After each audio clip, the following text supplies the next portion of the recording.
Hello everyone, welcome to Vaishali BBA MBA classes. Today we will study human resource planning process.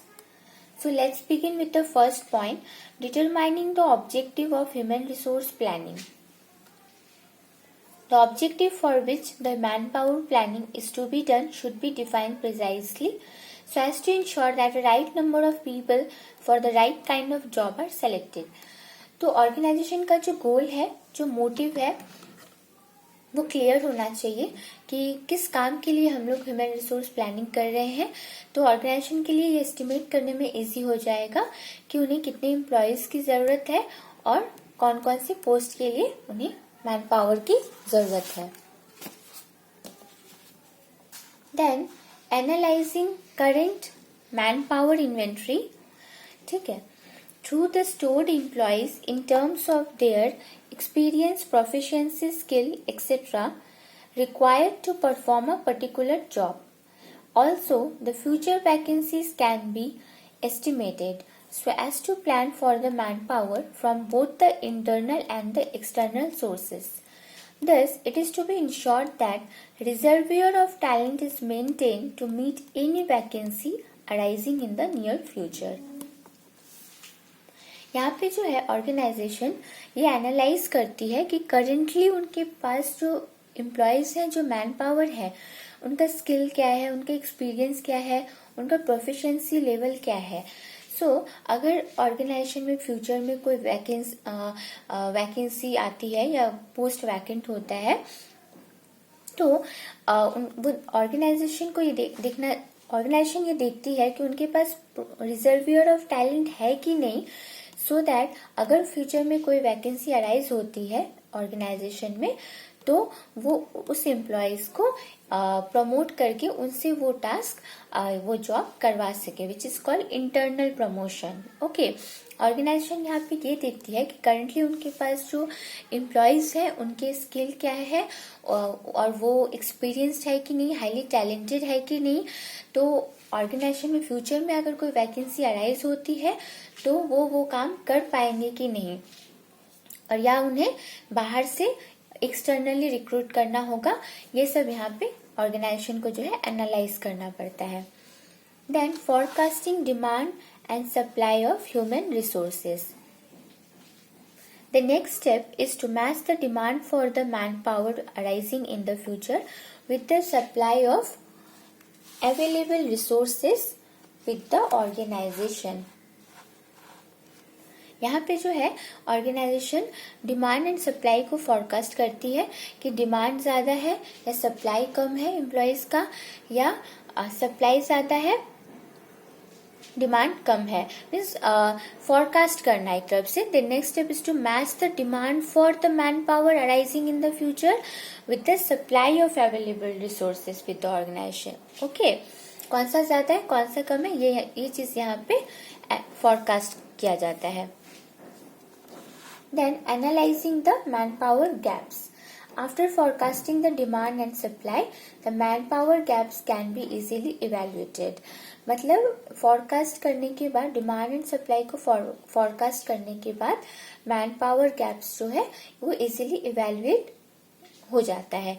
In case the demand is more than the supply of human resources.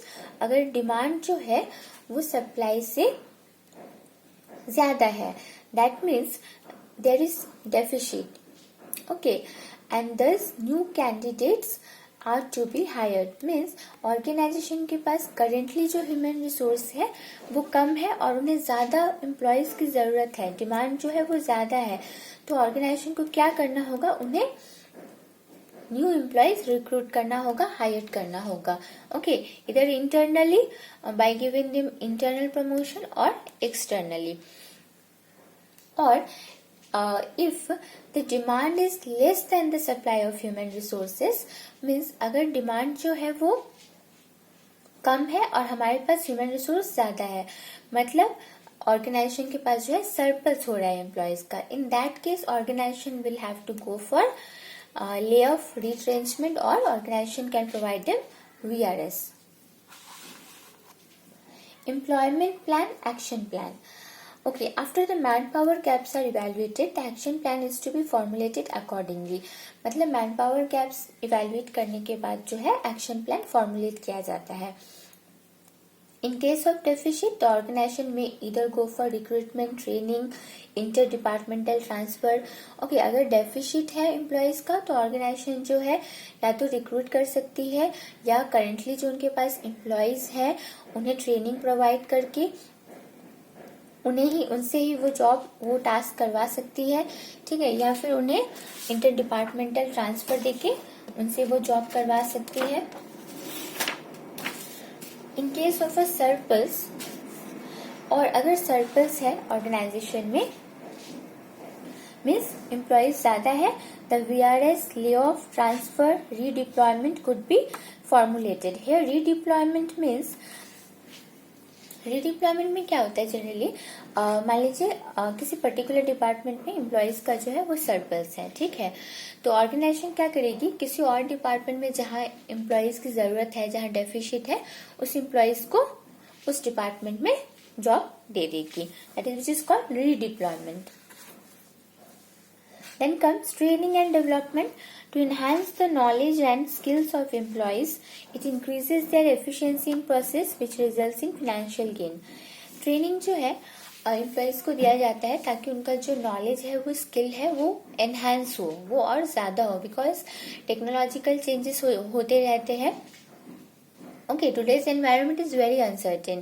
Every day, within 3 to 6 months, new software, new skills, new technologies are coming. ठीक है, तो employees को जो है और मतलब training, proper training की जरूरत होती है. They need to be highly trained, well trained. Okay, और इसलिए जो उन्हें ट्रेनिंग एंड डेवलपमेंट दिया जाता है.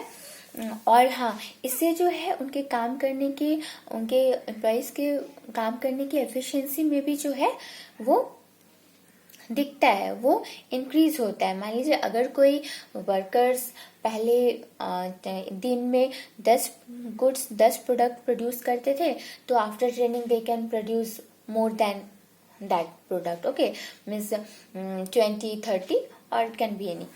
और एम्प्लॉयज जो हैं वो ट्रेनिंग के बाद, मान लीजिए अगर सॉफ्टवेयर चेंजेस हो रहा है, कोई नई सॉफ्टवेयर आ गई कंपनी में या ऑर्गेनाइजेशन में, तो उन्हें ट्रेनिंग देना जरूरत होता है ताकि वो नए सॉफ्टवेयर पे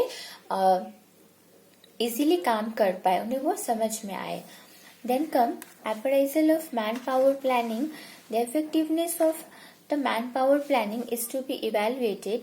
Here the human resource plan is compared with its actual implementation to ensure the availability of a number of employees for several jobs. At this stage, the firm has to decide the success of the plan and control the deficiencies if any. Okay, यहाँ पे क्या होता है, man power planning का जो effectiveness है वो evaluate किया जाता है. ठीक है, ऐसा तो नहीं होता कि चलो एक बार मैन पावर प्लानिंग कर लिया, चलो खत्म, अब तो कुछ देखना ही नहीं पड़ेगा, अब तो कुछ करना ही नहीं पड़ेगा. नहीं, ऐसा नहीं होता. It is a continuous process. Man power planning करने के बाद भी ऑर्गेनाइजेशन को जो है ये देखना होगा कि उन्होंने जो प्लानिंग किया है वो इफेक्टिव है कि नहीं, उस प्लानिंग से ऑर्गेनाइजेशन को कितना फायदा हो रहा है या कितना नुकसान हो रहा है. ठीक है, ऑर्गेनाइजेशन को प्रॉफिट हो रहा है कि नहीं हो रहा है, जिस पर्पस के लिए ह्यूमन रिसोर्स प्लानिंग किया गया था वो अचीव हुआ या नहीं हुआ. ठीक है, और उस प्लान से ऑर्गेनाइजेशन को हाँ कितना सक्सेस हुआ ये देखा जाता है. And control the deficiencies. और अगर उस प्लानिंग में कुछ डेफिशिएंसी है, कुछ प्रॉब्लम है, कोई दिक्कत है, तो यहाँ पे control measures, new formulation, new strategies are adopted, new control measures are adopted. Okay, इसी के साथ आपका ये वीडियो खत्म हुआ. Thanks for watching this video. Please don't forget to like and subscribe my channel.